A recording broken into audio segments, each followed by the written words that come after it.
Pois boa tarde a todos e a todas, gracias por vir. Acompáñanme nesta mesa Víctor Pariente, David Cuchufellos e Suso de Placeres Solitarios. Pois por fin, despois de algunas dificultades que tivemos, como saberedes, porque o concerto xa o anunciamos fai bastantes meses, pois a plataforma en defensa da sanidade pública da área do Barco chega a presentación do concerto, os recortes rock.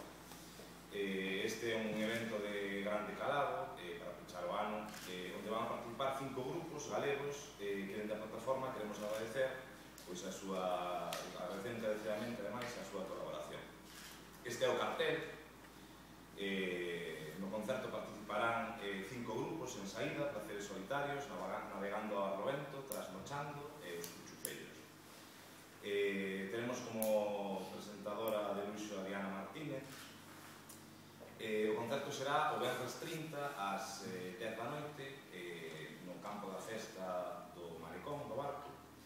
E este concerto ten varios objetivos. Por un lado, un concerto reivindicativo, tamén é un concerto concienciador. Reivindica o que levamos dicindo hai moito tempo, que somos unha área, concienciador porque queremos involucrar pois a toda a población, tamén a mocidade, que naquela manifestación de grande éxito que fixemos, pois notamos a falta dos mozos e mozas e pensamos que era porque estaban fora nas universidades, non? Entón, por iso tamén facemos este concerto.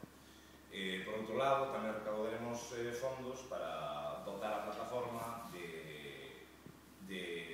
unha solvencia económica para poder seguir organizando máis cousas. O nome que eliximos, os recortes rock, é unha protesta contra esa tixeira capitaneada polo presidente da Xunta que recorta cada vez máis con cada decreto. Por outro lado, decimos que temos xa as entradas á rúa, saliron onte a noite, están quentiñas ainda de imprenta, valen 8 euros anticipadas, 10 euros na taquilla, echarás a venta anticipada o día 29, e con cada entrada sortearemos, as entradas van numeradas, e con ese número faremos un sorteo de unha viaxe sanitaria. A viaxe sanitaria consiste en unha viaxe para 2 persoas en tren regional a Ourense e unha estancia nun hostal de unha estrela na capital. Este viaxe sorteámoslo porque dentro da plataforma pensamos que vai a ser moi útil cando teñamos que ir ao médico a Ourense.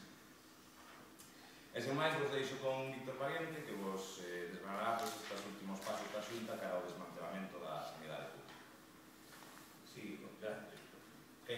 Nada, decir que a estrela incluso pode ser de media estrela en vez de unha estrela na pensión, porque se siguen os recortes, habrá que baixar tamén a categoría da pensión, non?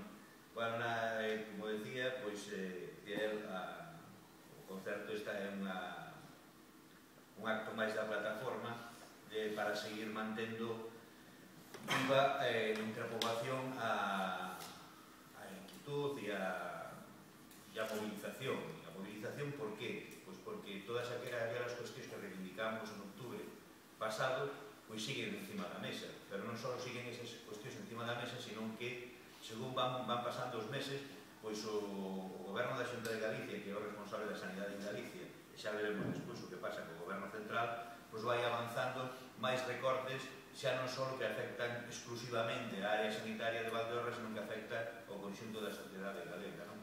Como pode ser o que fixo hasta fai uns días ca retirada masiva de tarxetas sanitarias a xente sin recursos, fundamentalmente, evidentemente, porque a xente que ten un posto de traballo e que ten certos recursos, pois sigue mantendo a súa tarxeta, pero sabedes que retiraron varias tarxetas e que despois tuveron que recuar e volver a poñelas dalas de alta, por decirlo de alguma maneira, tras a presión pública a través dos medios de comunicación da barbaridade que se estaba cometendo con aqueles máis desfavorecidos, porque ao final todos os recortes afectan a todos, pero en maior medida aqueles que menos temen.